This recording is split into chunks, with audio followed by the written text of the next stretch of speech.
Good morning student. बेटा हम आपका लेसन 16 मीरा मगन भाई इस लेसन की रीडिंग कर रहे थे।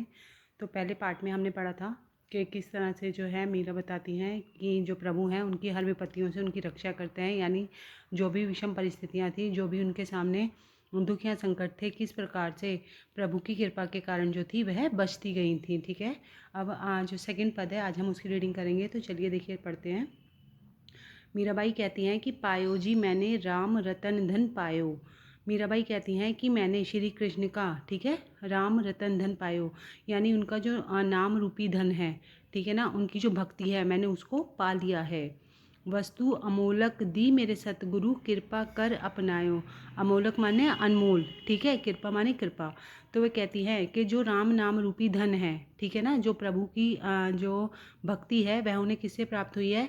वह प्रभु की भक्ति जो है उन्हें गुरु की कृपा से ही जो है वह भक्ति प्राप्त हुई है, और गुरु की कृपा से ही वह भक्ति की राह पर चली हैं और उन्होंने ईश्वर को प्राप्त किया है।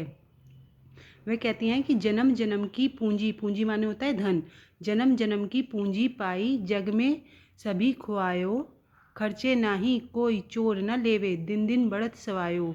वह प्रभु नाम का जो धन है उसका गुणगान करती हुई कहती हैं कि मैंने जो ये राम नाम रूपी जो धन पाया है यह मेरे पूरे जन्म की कमाई है, ठीक है ना। और वह कहती हैं कि इसकी महिमा इस प्रकार है कि इसको जितना भी खर्चो यह उतनी ही बढ़ती जाती है। कोई चोर न लेवे, यानी कोई जो चोर है वह इसको चुरा नहीं सकता।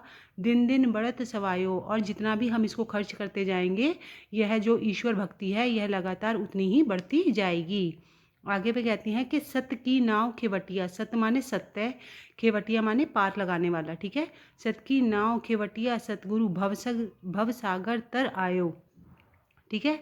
तो यहाँ पर जो भव सागर है उन्होंने किसके लिए कहा है? भव सागर का है संसार रूपी सागर के लिए। तरायो का मतलब होता है पार कर जाना।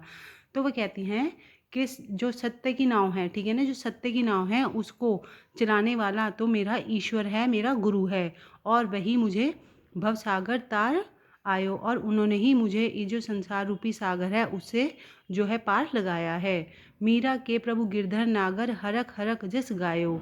वे कहती हैं कि जो मीराबाई हैं वह प्रसन्न होकर कहती हैं कि जो उनकी महिमा है वह इतनी अनोखी है कि उसके सामने कुछ भी नहीं दिखता, और प्रभु की इसी कृपा, इसी महिमा के कारण जो है वह झूम झूम कर यानी नाच नाच कर और खुश होकर प्रभु का जो यश है उसको गाती हैं और उनके भजन का गुणगान करती हैं। तो बेटा ये इसका अर्थ था। इसकी रीडिंग आप लोग एक बार भी करेंगे तो आपको और अच्छे समझ में आ जाएगा। Thank you.